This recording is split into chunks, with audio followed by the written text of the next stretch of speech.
بسم الله الرحمن الرحیم. قدرمند لیدونکو اوریدونکو ګرانو هیوادوالو سلامونه احترامات مې ومنئ. نن 24 د اپریل کال 2026 چې د جمعة المبارک سره سمون خوري ستاسو خدمت کې حاضر یم.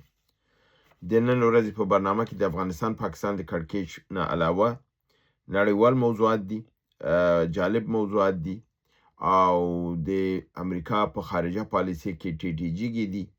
په ډیرو مسایلو کې په شاتګ دی، خبره یوه کوي عمل بل کوي. د پاکستان او د امریکې ترمنځ لږ څه خفګان مسله ده. همدارنګې په پنټاګان کې مسایل دي.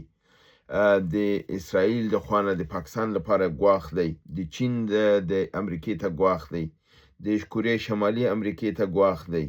همدارنګې د اتحادیې اروپا او د ناتو د ایران ته خپل موقفونه دي چې یو ډله د ایران دفاع کوي، یو ډله دا ګواښ کړی د ایران ته چې موږ د ترکیې نه دفاع کوو. نو ډېر جالب موضوعات دي. هیله ده چې برنامه تر اخره را سره وګورئ او په دې بابت کې په حساب ملګرتیا را سره وکړئ او زما برنامه خوښه کړئ، دوستان سره شریکه کړئ او دا سبسکرایب هم کړئ، لایک هم وهئ چې دا برنامه ستاسو مخکې ته لاړ شي. د خلکو نورې برنامې مخکې ځي، زما برنامې په شاته روان دي. لا په فکر کوم چې د یوټیوب او د دې خوا نه فشار لاندې دي. نو نه پوهېږم چې کوم بابت نه فشار لاندې نیولې دي، خو پرېږدي یې نه چې زما ویو زیات شي. همدا زما برنامې نور چینلونو ته چې ځي هلته ډېر کافي دوستان هغه ګوري، خو زما خپل په چینل کې دومره زیات لیدونکي نه لري. بس زما د چینل له دوستان اخلي، بیا نو هلته لاس په لاس کېږي. راځئ چې خپل برنامه شروع کړو او په دې کې لومړۍ برخه یې دا ده چې د افغانستان او پاکستان په مسله کې په خیبر پښتونخوا کې د پاکستان پوځ ته کمین نیول شوی دی او کم از کم 15 تنه وژل شوي دي چې دې کې د پاکستان کمانډو هم دي، نظامیان هم دي او د دې CTD دغه پوځ هم دی چې دا په د وژل شوي دي او ټپیان شوي دي. افغانستان د پاکستان په نظامی اډه په بلوچستان کې برید کړی دی چې د قلعه عبدالله په سیمه کې دی. 12 تنه پولیس او نظامیان د دوی وژلي دي. د ډیورند په کرښې ته نږدې هم د پاکستان او د افغانستان د پوځ ترمنځ نښته شوې ده. 6 پاکستاني پوځیان وژل شوي دي. ملا محمد یعقوب مجاهد د افغانستان د دفاع وزیر پاکستان ته خبرداری ورکړی دی چې زمونږ صبر مه ازمایي او خپل بریدونه بې ځایه مه کوئ، بند یې کړئ. که چېرته تاسو دې ته دوام ورکړئ نو موږ به دې ته مجبور کړئ چې موږ ستاسو په مقابل کې فتوا د جهاد ورکړو او که بیا هم فتوا ورکړه بیا به نه تاسې پاتې شي او نه به ستاسو دا نظام پاتې شي. نو ښه دا دی چې تاسو په حساب بریدونه ونه کوئ او خپل په لیمټ کې ځان وساتئ. همدارنګې په نړیواله موضوعاتو کې اول د امریکا کې د نظام کې خپل د امریکا په نظام کې چې زامش تاسو وایم چې حالات ښه نه دي او فشار په خپله په ډونالډ ټرمپ باندې زیات دی، خو هغه ډېر اسانه کار دا کوي چې نفر برطرف کوي، بس لرې کوي. خو دا بالاخره په یو لوی دغې مقابله کې ورته تمامیږي، ځکه چې تر اوسه کم از کم 8 تنه پوځیان یې دغه کړي، لوی جنرالان یې برطرف کړي دي. ډېر مهم کسان د حکومت لکه لوی څارنوال چې تبدیل یې کړ. همدارنګې د ضد د تروریزم د دغې ادارې رئیس یې لرې که. همدارنګې نو په دې کې زه به تاسو ته د دې دا وکړم چې نن خپل د دې د بحري قواو مشر چې دی چې دا د ډونالډ ټرمپ ډېر نږدې ملګری هم دی، په انتخاباتو کې په ټولټاکنو کې ورته کافي پیسه هم ورکړې ده، ځکه دا ډېر سرمایدار سړی دی، میلیونر دی. او بل دا دی چې د دې تاریخچه دا ده چې دا دې نږدې ملګری دی د اپسټین په فایل کې، د ده په کابینه کې چې څوک دې سره شریک دی د اپسټین په فایل کې همدا جان فیلن دی چې دا د سیکرټري آف نیوی یعنی د بحري قواو مسؤولو. او دې ته د ډونالډ ټرمپ یو دنده هم ورکړې وه چې ته داسې یو کښتۍ جوړه کړه چې هغه بالکل دغه یې خاصې چې دی ورته یونیک او کلاسیک چې ورته وایي. بیا دې ورته نوم هم داسې ورکړی چې نوم یې پرې کېږدي لکه ګولډن ټرمپ کلاسیک. داسې یو کښتۍ ولې جوړه کړئ که تاسو معلومه قیمت ترینه کشتۍ د دې چې ده جرل فورد ده او ابراهام لینکن ده چې 14 میلیارډ ډالر ارزښت لري. نو دې دا فرمایش ورکړی چې دا کشتۍ چې د جوړوي نو دا باید 18 میلیارډ ډالر نه کمه نه وي او داسې چې بس دا ګرځي خلک یې سیل وکړي او دا باید په دې باندې زما نوم وي او دا زما په نوم باندې. تاسو معلومه ده که جرل فورد دی دا د امریکا رئیس جمهور و که ابراهام لینکن و دا د امریکا رئیس جمهور و که ډبلیو جورج بوش و دا د امریکا رئیس جمهور و که ایزنهاور و دا د امریکا دا ټول کشتیګان د هغې په نوم دي. نو د هغې د مرګ نه پس دا نومونه په کشتیګانو ایښودل شي. هغې خپله نه دي ایښي. دی په خپله غواړي چې ځان ته یو سپیشل طیاره کشتۍ جوړه کړي. خو کله یې دې ته دا دنده ورکړې وه د جان فلن ته مخکې دې چې د دا کار وکړي هغه برطرف شو او دا برطرفي وزیر دفاع کړې ده.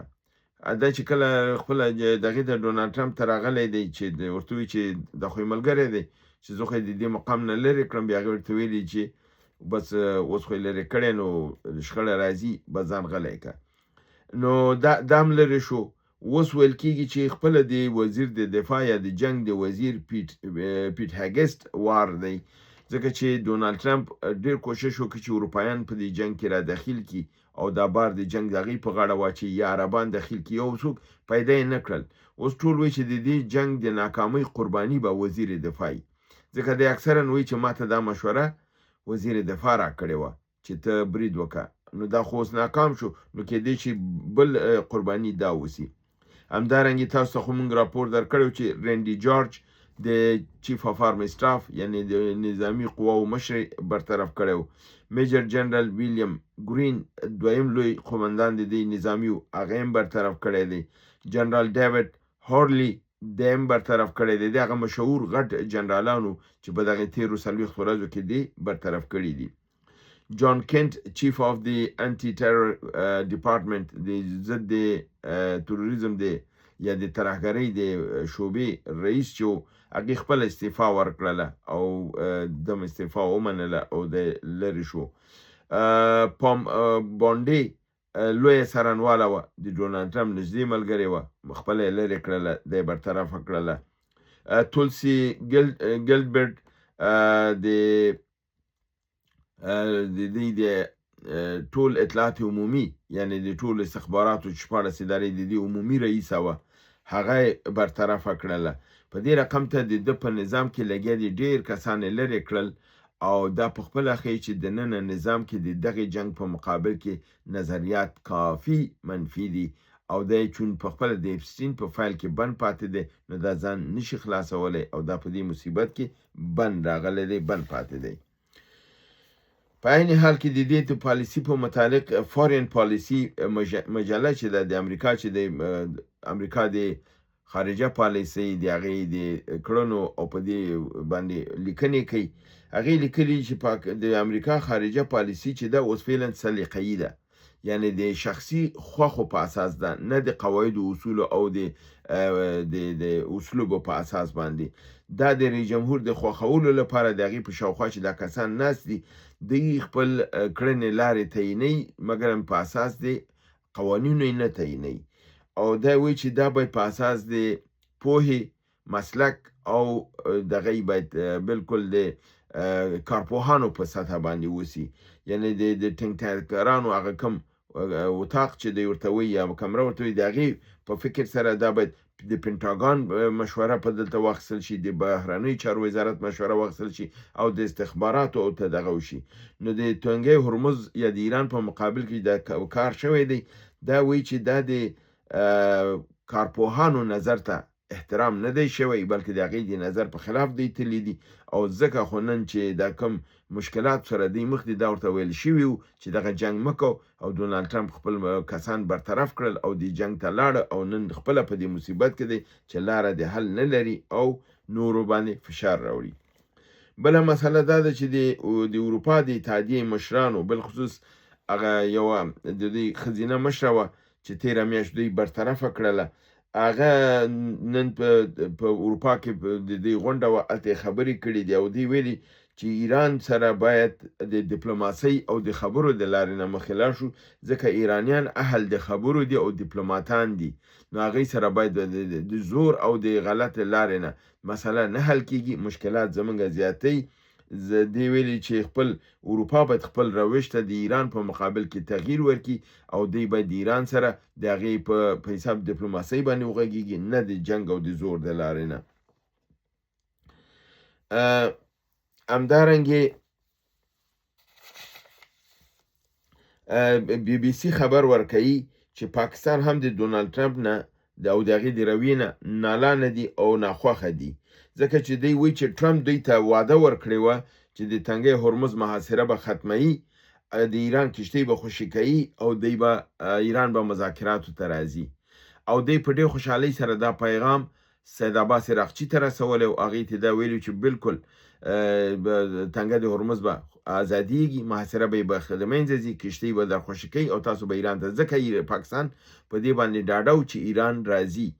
اما دوی وایي چې ډونالد ټرمپ خپل په خبره ونه درېده، موږ یې ایران ته وشرمولو، موږ یې کم راوستلو او دوی موږ ته ډونالد ټرمپ موږ سره دروغ ویلې، په موږ سره یې لوبه وکړله. په عین حال کې دوی دا خبره هم کوي چې دوی د دې دپاره 2 هوټلونه خالي کړل، 15 ورځو لپاره هغه په حساب ریزرف کړل. تاسو ته معلومه ده په میلیونونو په دې باندې مصرف راځي، او نن اوس دوی نه پوهېږي چې آیا دا اتاقونه دا هوټلونه اوس هم وساتي یا دا بیرته هوټل ته ووایي چې زه خپل میلمانه راوغواړئ. په دې باندې اوس پاکستانیان نه پوهېږي. او بل دا دی چې د ښار نیم دوی امنیت یې دغه کړی دی، لارې بندې کړي دي، اوس په دې نه پوهېږي چې لارې بیرته خوشېږي که لاره هماغسې بنده وساتي. نو پاکستان په یو ستونزه او منجلاب کې دی، خو لاره د حل ورته معلومه نه ده چې څه وکړي. همدارنګې واشنگټن پوسټ خبر ورکوي چې پینټاګان یعنی مرکز د قمندې د اردو د امریکې کانګرس ته ویلي دي چې که موږ بالکل ډېر زیات قوي کوشش هم وکړو، دا ماینونه چې ایران په تنګه د هرمز کې دغه کړي دي تیت کړي دي، دا موږ چې دا کو 6 میاشتو نه مخکې دا نشي پاکېدلی، دا ډېر زیات وخت نیسي او زما په تخمین سره دا د کال نه هم زیات وخت نیسي.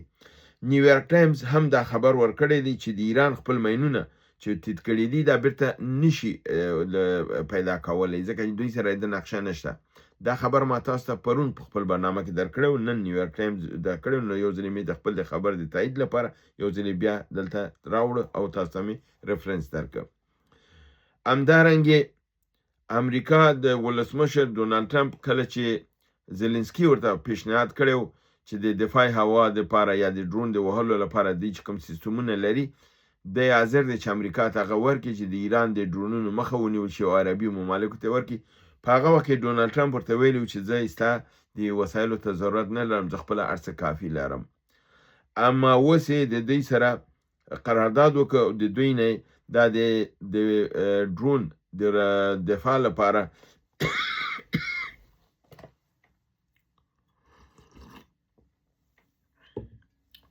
معذرت غواړم، د تینا واخیستل او د بن سلطان د سعودي په هوایي اډه کې دا نصب کړل. دلته خو 2 خبرې، یو دا چې زه همیشه تاسو وایم چې د امریکا د اسلحې د قلت سره مشکلات سره مخ دی چې اکثرا دوستان دا نشي درکولی. دویم دا دی چې د عربستان سعودي په دې باندې د یو تمسخر هم ووهه امریکایانو په یو حساب سره، ځکه چې هغې کوم اسلحو ته پیسه ورکړې وه او د امریکا نه یې اخیستې وه خپل د دفاع لپاره، هغه یې د اسرائیل لپاره د دوی نه واخیستې ویې وړلې او دوی ته یې په مقابل کې څه شی ورکړل، د ډرون د وهلو د دافع هوا هغه هم د یوکراین نه ورته واخیستل. دا یعنې یو بل رشخند یې په دوی باندې ووهه او په عین حال کې خپله ډونالد ټرمپ هم ثابته کړه چې دا په یو خبره نه، یو هفته کې یوه خبره کوي، په بل هفته کې بیا بله خبره کوي او دا د دې یو غټ ثبوت دی چې ما تاسو ته وړاندې کړم. همدارنګې بل خبر دا دی چې امریکا 6,000 نور پوځیان خلیج فارس ته رالیږي. نو نه پوهېږم چې د دې نه مطلب به څه وي، ځکه چې کافي عسکر دلته لري، 6,000 نور هم غواړي چې راولیږي. همدارنګې زما نه هم خبر نن دا دی چې د ناټو مشر روته د انقره کې دا خبره کړې ده چې ایران جنگ مخ په پراخېدو دی او ایران غواړي چې دا جنگ پراخه شي، نو ځکه مذاکرات ته نه حاضرېږي. ممکن چې موږ د ایران مقابل جنگ ته ورشو او بیا زمین کې دا ویل چې دا جنگ ته تک زموږ د ترکیې د دفاع لپاره که چېرته ترکیې ته د ایران د خوا نه کم ګواښ کیږي چې زه فکر نه کوم چې ترکیې ته د ایران له خوا نه څه ګواښ دی چې دی وایي چې که ترکیې ته ګواښ وشي دی د ترکیې دفاع لپاره ځي.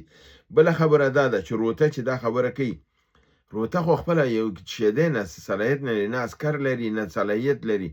او خو د ناتو ملکونه دي چې تصمیم نیسي، لکه جرمني ده، فرانسه ده، ایټالیا ده، انګلستان ده، او هغه یو هم د دې سیمه کې د جنگ ته حاضر نه دي چې راشي. نو زه نه پوهېږم دا روته چې دی دا د دغې ملګری دی، دا د ډونالډ ټرمپ. نو دا کمې خبرې چې کوي د ډونالډ ټرمپ د خوشحالۍ لپاره یې کوي.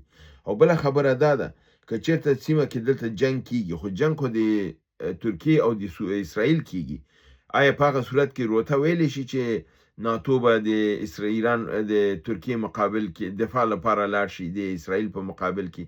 زه فکر نه کوم چې راشي. بنان دا روته چې دی دا ګنګسودین دی، دا خبره یې ده سمه نه ده، غلطه ده.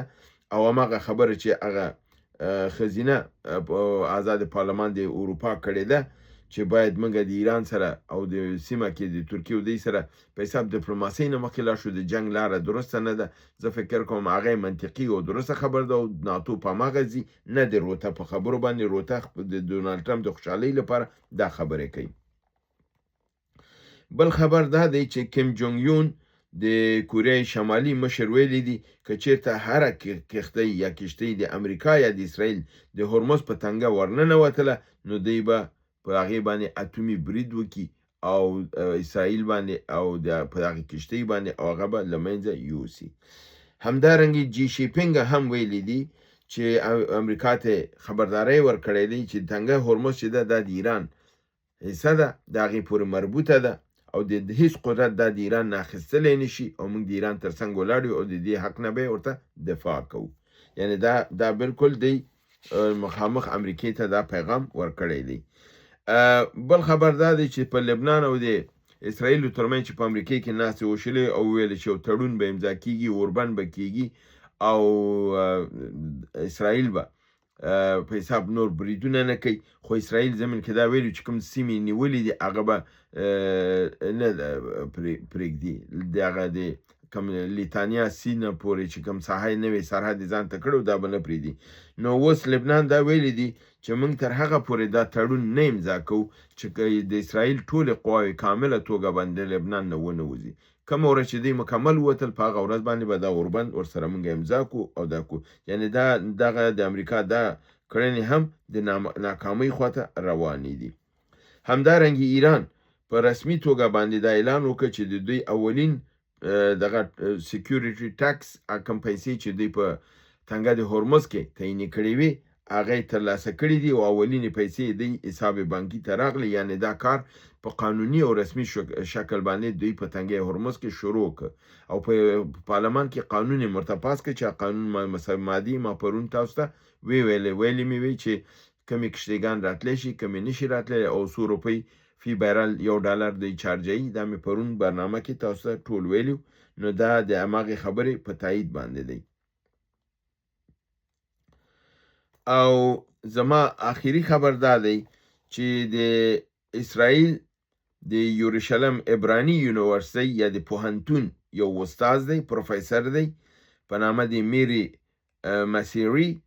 هغې د لیکونکی هم دی، کتابونه هم لیکلي دي او سیاسي مبصر هم دی. هغې ویلي دي چې د ایران نه پس د ایران هغې داسې دغه کړی چې ایران کار خو موږ تمام کړی دی، اوس دا مسله نوره ختمه ده، نوره کوم مشکل نه لرو. دویم هدف او دغه زمونږ پاکستان دی او د پاکستان اتومي دغه بم له منځه وړو او پس د هغې نه بیا موږ مطمئنه کیږو. دا خبره هماغه خبره ده چې زه تاسو ته بار کوم چې د دې نه د ایران نه بعد نوبت د ترکیې او د پاکستان دی. دا ما تاسو تېره اونۍ کړې ده خو دې سړي تازه پې لیکنه کړې ده او دا لیکنه ما شریکه کړه تاسو سره تر څو د دې جریاناتو نه تاسو معلومات ترلاسه شي. نو دا د امریکې ضد و نقیص پالیسیګانې چې د دې خپل په حکومت کې دننه هم فشارونه زیات دي، درګر دا خپل کسان برطرفوي او دغه دی په عین حال کې کوم کار چې ورته ویل شوي چې مه کوه هغه یې وکړه نو خپل ځان یې مشکلاتو کې اچولی دی. هیله ده چې برنامه وګورئ، خوا کې دوستان سره شریک کړئ. تر بل برنامې ستاسو حضور ته حاضرېږم. تاسو په لوی پروردګار د عالمینو سپارم، وما علینا الا البلاغ.